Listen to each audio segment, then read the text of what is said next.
Olá pessoal, neste vídeo iremos transformar o servidor da API Socket que nós desenvolvemos em aulas passadas, que foi concebido inicialmente para ser single thread, para o servidor multithread, que possibilitará que este atenda a mais de um cliente ao mesmo tempo.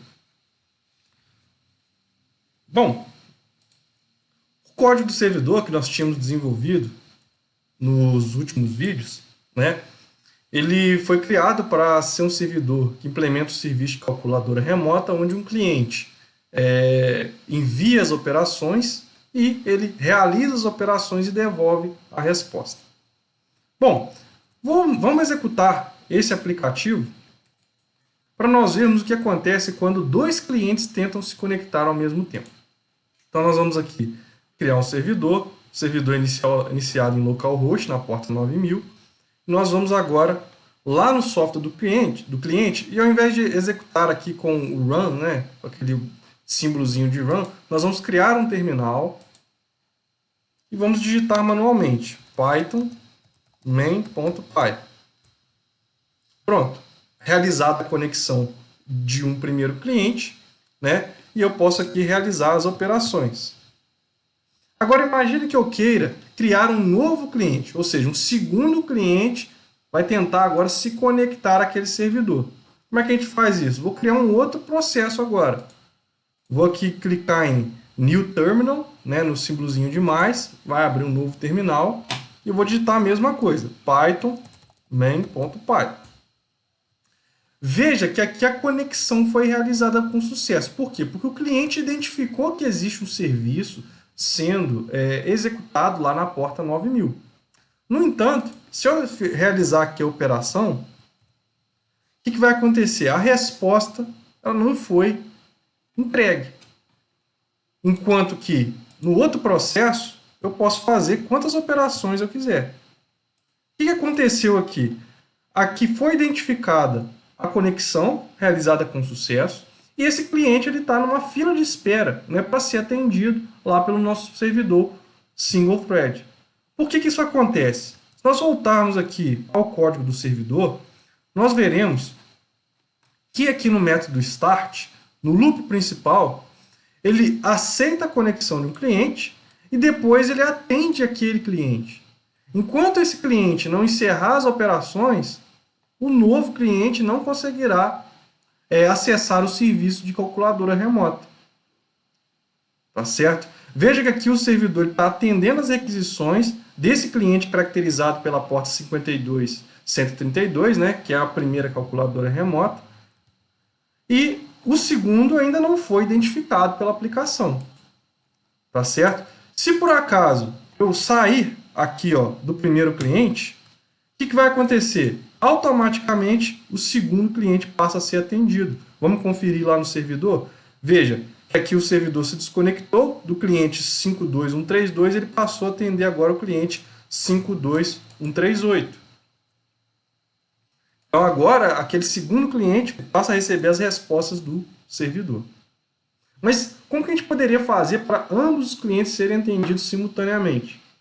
A gente vai ter que fazer uma pequena modificação no código do nosso servidor, de maneira que eu crie agora múltiplas linhas de execução, que para cada cliente que seja detectado, que seja recebido pelo servidor, uma nova linha de execução seja criada e essa nova linha de execução passará a atender esse cliente de forma independente. Tá certo? Então a nossa ideia é justamente dividir o nosso processo em mais de uma thread. E vocês vão ver que isso a gente conseguirá fazer de maneira muito simples. Vamos lá no código do servidor. Vou encerrar aqui a aplicação. E para a gente conseguir agora transformar esse servidor num servidor multithread, nós faremos dois procedimentos. Primeiramente, vamos ter que importar aqui o módulo threading. E agora, ao invés de implementar novamente toda a lógica do servidor, o que nos tomaria muito tempo, o que eu vou fazer? Eu vou usar o recurso da herança. Por quê? O novo servidor ele vai ter as mesmas características desse servidor original. Ele vai ser uma calculadora remota, só que ele vai ter uma especialização, que ao invés do método start executar um cliente apenas por vez, o método start ele vai dar origem a várias threads, uma para cada cliente. Então vamos aqui criar uma nova classe chamada servidor. Vou até usar o code snippet aqui. Nossa classe vai chamar servidor MT e ela vai derivar da classe servidor. Ok? Então, vamos colocar aqui na descrição, documentação servidor,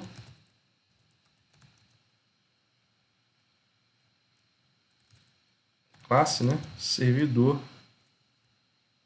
MT, calculadora remota, vou colocar aqui multithreading. Queremos criar um método init, tá certo? Assim como em qualquer classe. Então a gente vai dar um def aqui, init, e vamos receber os parâmetros. Host, port. Construtor, a classe servidor MT. Ok? Mesmo jeito que o outro. A diferença é que nós teremos aqui um outro atributo.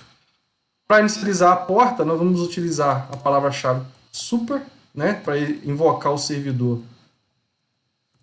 o construtor do servidor, da classe servidor, passando o host e a porta. E nós vamos ter aqui um self.thread, faltou aqui, host, thread, pool, né, um conjunto aí de threads, vai ser basicamente um dicionário. Então eu vou ter aqui uma coleção de threads, tá certo? Uma para cada cliente. Então cada cliente novo que chegar ao servidor, eu vou criar uma nova linha de execução e vou permitir que essa nova linha atenda de maneira independente aquele cliente. É interessante notar que esse problema é do tipo IO-bound. Por quê? Porque a gente tem uma demora, né, um tempo de espera muito grande do servidor e do cliente para recebimento de informações. Depende do usuário digitar as informações no lado do cliente, enviar. Então a CPU fica ociosa. Então por isso que o módulo multithreading é muito interessante para essa aplicação.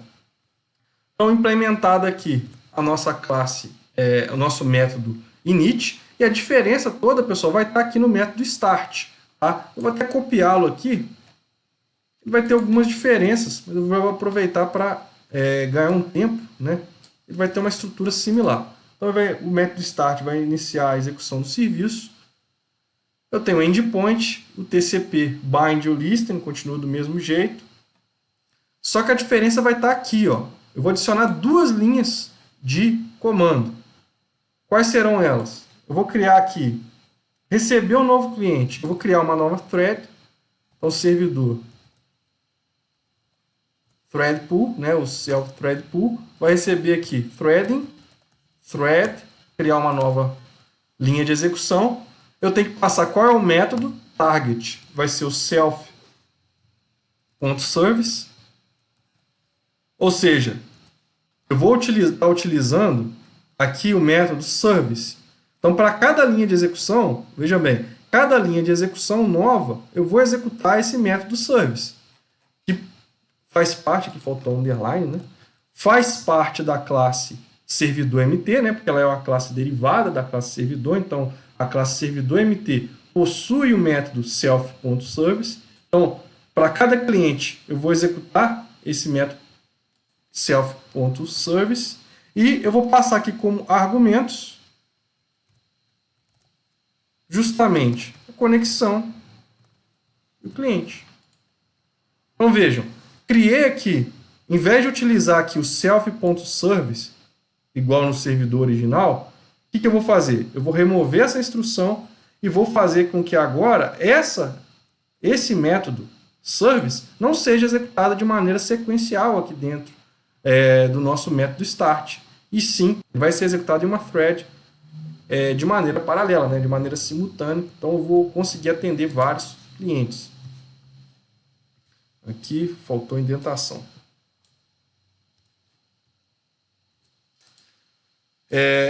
Ponto. Uma vez criada a thread, né, adicionei aqui, faltou aqui definir, né, a chave do meu dicionário, né, então eu vou dar passar como chave aqui justamente aos dados do cliente. Então, se eu quiser acessar aqui uma determinada thread para saber o status, por exemplo, a gente pode acessar via a identificação do cliente.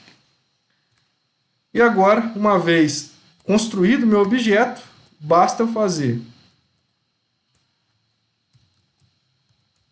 acessar thread criado e utilizar aqui o método start. Então, esse método start ele é da classe thread que inicializa a execução do serviço desejado. Nesse caso, assim que eu iniciar a execução da thread, o serviço self.service, né, ou seja, esse método aqui, ele vai começar a ser executado. E vai ser executado com quais argumentos? Com a conexão e o cliente acabaram de requisitar acesso ao servidor. Tá certo, pessoal? Então, as únicas modificações no programa serão essas. No cliente não muda nada. Então, aqui a gente criou uma linha de execução que vai tratar individualmente um determinado cliente. E aí, com isso, pessoal, antes a gente tinha aqui no nosso servidor, o servidor criado nas aulas passadas, esse método service, ele ficava travado aqui, ó. A nossa execução ficava travada no método service. Porque enquanto o cliente não encerrasse a sua conexão, o nosso servidor ficaria travado aqui e impossibilitaria ele de receber o novo cliente e tratá-lo, obviamente. Agora não. Agora nós temos aqui, ó, esse start é um comando não bloqueante, né? Eu crio aqui a thread e o start é um comando não bloqueante. Uma vez executada a linha 93, automaticamente na thread principal aqui, que está executando o método start, ela já vai voltar para a linha 91 e vai ficar apta a receber novos clientes. Tá certo? Então eu criei aqui uma múltipla linha de execução. Eu fiz exatamente aqui, pessoal, esse procedimento. Aqui em uma linha de execução, eu estou rodando o método start do servidor. Na segunda linha de execução, aqui eu vou executar o primeiro cliente. Novos clientes agora poderão chegar e eu vou executando quantos eu queira em paralelo. Tá certo? Então, uma vez finalizada aqui a programação, né, no nosso arquivo servidor.py, nós temos que instanciar agora não o servidor, mas a classe servidor multithreading, né, nosso servidor MT. Então, no cliente não muda nada, vou simplesmente executar aqui no servidor iniciado, né, em localhost 9000. E agora no cliente, nós não vamos mudar nada, vamos simplesmente abrir um terminal, digitar python main.py. Então, estou aqui atendendo um cliente normalmente, só que agora eu tenho a capacidade de atender mais de um cliente, né? Vou abrir aqui o segundo terminal, python main.py, conexão realizada por sucesso. E agora, diferentemente do servidor single thread, eu consigo atender mais de um cliente ao mesmo tempo. Se a gente for lá no nosso servidor, vejam que agora eu tenho um cliente 52236 com requisições sendo atendidas e um outro cliente, ó, ao mesmo tempo 52238 com as requisições também sendo atendidas. Então, na prática, pessoal, o que eu tenho aqui agora é um servidor que consegue lidar com mais de um cliente, que consegue realizar mais de uma tarefa ao mesmo tempo. Então, isso vai ser muito importante para nós, não só nessa aplicação aqui, mas em aplicações onde a gente tem duas tarefas independentes. Então, toda vez que eu tenho duas tarefas independentes, a gente pode utilizar esse recurso, né, sendo um problema IO-bound, para acelerar o nosso software e fazer com que ele se torne muito mais robusto e dinâmico. Ok, pessoal? Obrigado, então, e até os próximos vídeos.